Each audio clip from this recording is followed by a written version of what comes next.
Assalamualaikum warahmatullahi wabarakatuh.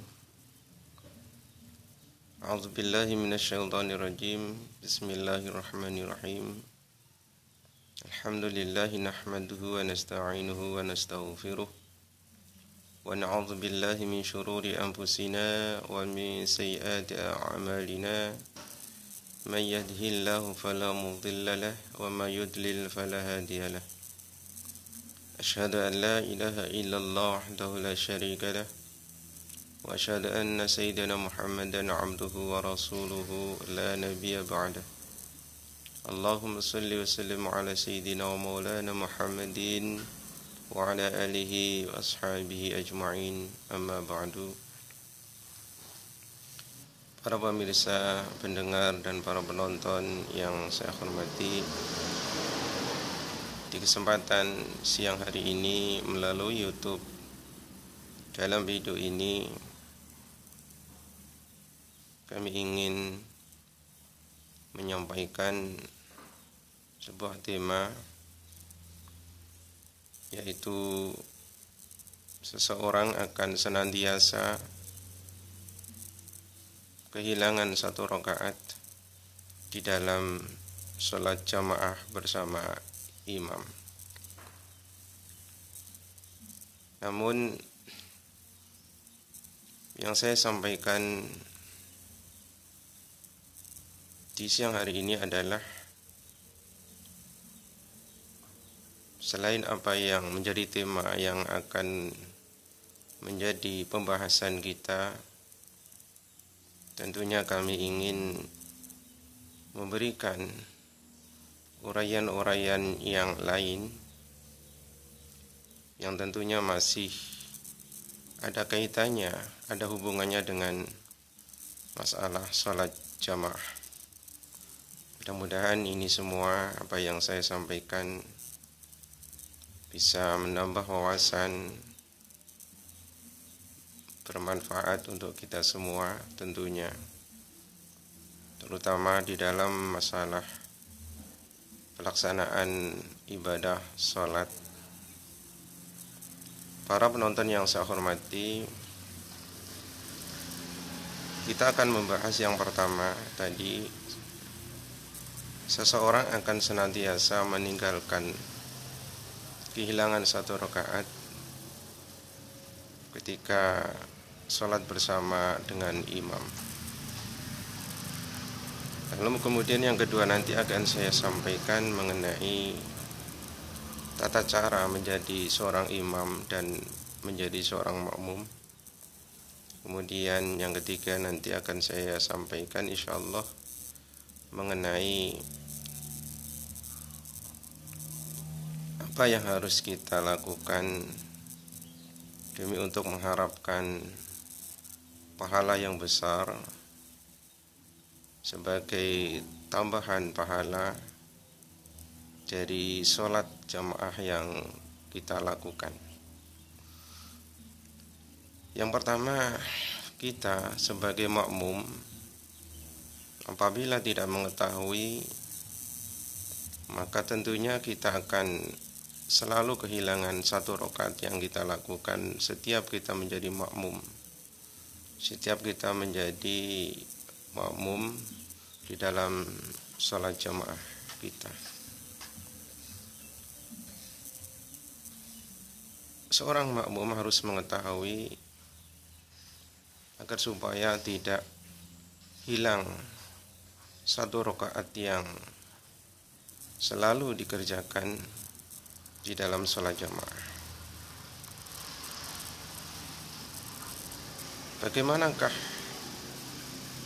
Di manakah letak kehilangan satu rakaat dari sholatnya makmum? Yaitu ini perlu saya tekankan, perlu saya sampaikan adalah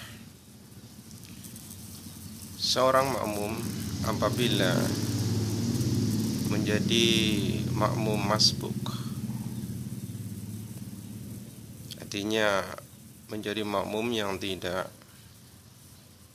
takbiratul ihramnya tidak bersamaan dengan imam, Artinya ketika imam sudah takbiratul ihram lalu makmum datang. Nah, apabila imam sudah melakukan ruku, maka hendaknya makmum ini menyesuaikan, artinya jangan sampai ketinggalan dari tumakninah rukuknya imam. Jadi maksudnya ketika imam ini ruku, maka makmum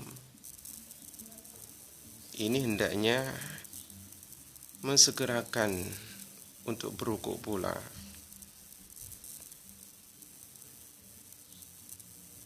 Jadi apabila imam sudah ruku,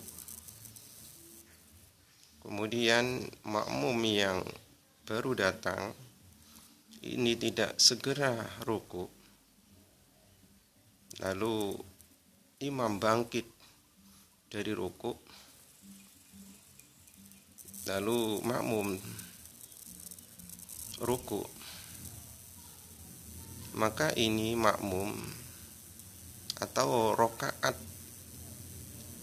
yang dikerjakan, dilaksanakan, ini tidak terhitung satu rokaat, karena makmum datang tidak bersamaan dengan tumakninah rukuknya imam. Jadi apabila imam ini sudah ruku tumakninah, kemudian bangun dari ruku sang imam, lalu kemudian makmum mengikuti ruku, lalu bangun dari ruku juga, maka rakaat ini tidak dihitung satu rakaat. Maka berarti makmum yang seperti ini, yang ruku ketinggalan dari tumakninahnya imam, maka rakaat yang dikerjakan ini tidak dihitung satu rakaat. Jadi harus ditambah sendiri setelah imam salam, ditambah satu rakaat untuk melengkapi rakaat yang tidak dihitung karena ketika ruku tidak menyamai, tidak membarengi tumakninah dari rukuknya sang imam. Maka apabila ini tidak kita ketahui sebagai makmum, maka selalu kita ketinggalan meninggalkan satu rakaat di setiap kita sholat berjamaah bersama-sama dengan imam. Jadi maksudnya agar supaya kita tidak ketinggalan satu rakaat, agar supaya rakaat bersama-sama imam ini dihitung sempurna, maka hendaknya ketika imam ruku, maka hendaknya si makmum yang baru datang tidak membaca apapun kecuali hanya membaca bismillah, lalu kemudian segera ruku bersamaan dengan tumakninahnya imam. Harus mengejar, harus menepati, harus barengi dengan tumakninahnya imam.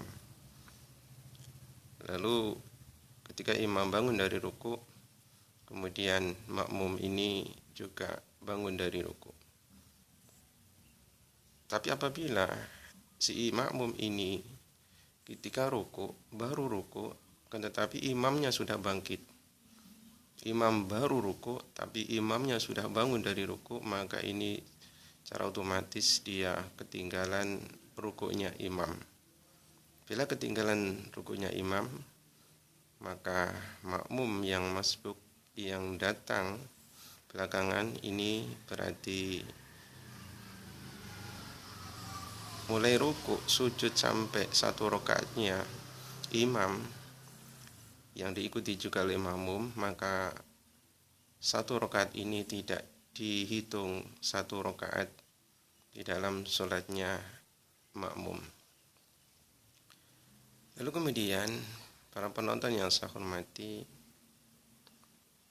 tata cara menjadi imam atau makmum hendaknya yang pertama sebagai imam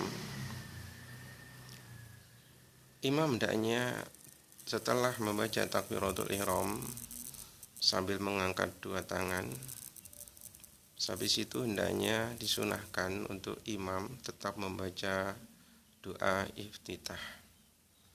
Hendaknya imam setelah takbiratul ihram tetap disunahkan membaca doa iftitah. Sekalipun itu sholat di siang hari ataupun sholat di malam hari. Intinya imam tetap disunahkan untuk membaca doa iftitah setelah takbiratul ihram sebelum membaca surat Al-Fatihah. Adapun makmum tidak perlu membaca doa iftitah, hanya saja mendengarkan bacaan Fatihah dari sang imam. Jadi ketika imam ini sudah membaca Fatihah, maka makmum tidak boleh membaca apapun. Tidak boleh membaca doa iftitah. Hanya diwajibkan mendengarkan bacaan Fatihahnya sang imam. Lalu kemudian seterusnya imam atau makmum ini hendaknya tidak mendahului gerakan dari sang imam. Makmum tidak boleh mendahului gerakan, baik gerakan rukuk, sujud, ataupun gerakan-gerakan sholat yang lain yang dilakukan imam. Ini makmum tidak boleh mendahuluinya. Kenapa? Apabila makmum ini mendahului gerakan imam, maka pahala jamaahnya makmum ini batal.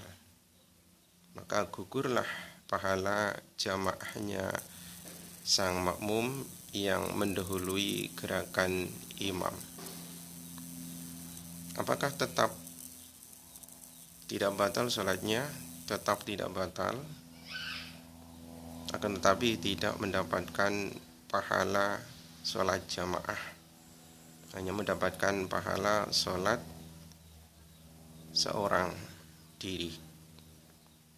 Walaupun dalam niat di awal sholat jamaah, akan tetapi dia melanggar mendahului sang imam, maka gugurlah pahala sholat jamaah. Nah, mendahului sholat atau mendahului gerakan imam ini tidak sesuatu yang membatalkan sholat, akan tetapi sesuatu yang menggugurkan jamaah, menggugurkan atau membatalkan pahala jamaah. Lalu adapun sesuatu yang dianjurkan dan ini mendapatkan pahala yang besar, sepele, ringan ketika sholat jamaah, untuk makmum ini akan mendapatkan pahala yang besar di samping mendapatkan 27 derajat, 27 pahala sebagai pahala sholat jamaah. Ini hendaknya diketahui bagi seluruh atau orang yang menjadi makmum di dalam sholat jamaah, yaitu adalah hendaknya makmum membaca amin setelah imam membaca akhir dari surat Fatihah, ghairil maghdubi alaihim waladdallin. Lalu hendaknya imam membaca amin. Hendaknya imam membaca amin ketika dia selesai membaca ghairil maghdubi alaihim waladdallin. Hendaknya imam ini membaca amin. Lalu bagaimana seandainya imam membaca setelah membaca ghairil maghdubi alaihim waladdallin, dia membaca rabbighfirli wali walidayya amin. Nah, rabbighfirli wali walidayya amin ini hendaknya tidak usah dibaca oleh seorang imam, karena di sana hanya mengandung doa untuk dirinya sendiri. Rabbighfirli ini mengandung makna untuk dirinya sendiri, sementara dia menjadi imam. Menjadi imam ini doanya ini juga untuk dirinya sendiri, juga untuk seluruh makmum di belakangnya. Adapun makna dari Rabbighfirli adalah ya Allah ya Tuhanku ampunilah saya. Jadi ini doa pengampunan untuk dirinya sendiri, untuk diri sang imam. Maka hendaknya ini tidak dibaca bagi seorang imam ketika selesai membaca ghairil maghdubi alaihim waladdallin, langsung saja membaca amin sang imam. Dan sekali lagi, sang imam hendaknya membaca amin ketika selesai dirinya membaca ghairil maghdubi alaihim waladdallin. Lalu makmum ini bersamaan dengan aminnya imam juga hendaknya membaca amin bersamaan dengan imam membaca amin. Jadi maksudnya ketika imam membaca selesai, berakhir dari bacaan surat Fatihah ghairil maghdubi alaihim waladdallin, maka baik imam maupun makmum ini bersama-sama membaca amin secara bersamaan. Karena di dalam hadis yang diriwayatkan oleh Bukhari Muslim, bagi makmum, man wafaqa ta'minal malaikati ghufira lahu ma taqaddama min dzambihi. Barang siapa seorang makmum yang bacaan aminnya sesuai dengan aminnya malaikat, maka dosanya yang telah lalu akan diampuni Allah Subhanahu wa ta'ala. Para pemirsa penonton yang saya hormati, lalu kemudian sebagai makmum hendaknya ketika imam membaca bacaan bangun dari ruku sami Allahu liman hamidah, maka makmum membaca Rabbana lakal hamdu atau Rabbana walakal hamdu. Sami Allahu liman hamidah ini yang dibaca imam, hendaknya ini dikeraskan agar supaya makmum mendengar bacaan Sami Allahu liman hamidah, lalu makmum meneruskan menyambung dengan bacaan Rabbana walakal hamdu. Maka bacaan Rabbana lakal hamdu atau Rabbana walakal hamdu ini ringan tetapi besar pahalanya yang akan didapatkan oleh seorang makmum. Para pemirsa yang saya hormati, mungkin ini yang bisa saya sampaikan. Insyaallah akan kita sambung kembali masih berkenaan dengan tata cara menjadi seorang imam atau menjadi seorang makmum, agar supaya salat jamaah yang dikerjakan ini sama-sama, baik makmum atau imam, sama-sama mendapatkan pahala salat jamaah, yaitu 27 derajat atau 27 pahala kebaikan yang akan didapatkan kelak di akhirat nanti. Inilah yang bisa saya sampaikan. Insyaallah kelanjutannya akan saya tayangkan di dalam video-video yang berikutnya. Terima kasih atas segala perhatiannya dan mohon maaf atas segala kesalahannya. Subhanakallahumma bihamdik asyhadu an la ilaha illa anta astaghfiruka wa atubu ilaik. Wassallallahu ala sayyidina Muhammadin wa ala alihi wa ashabihi ajma'in. Alhamdulillahi Rabbil Alamin. Assalamualaikum warahmatullahi wabarakatuh.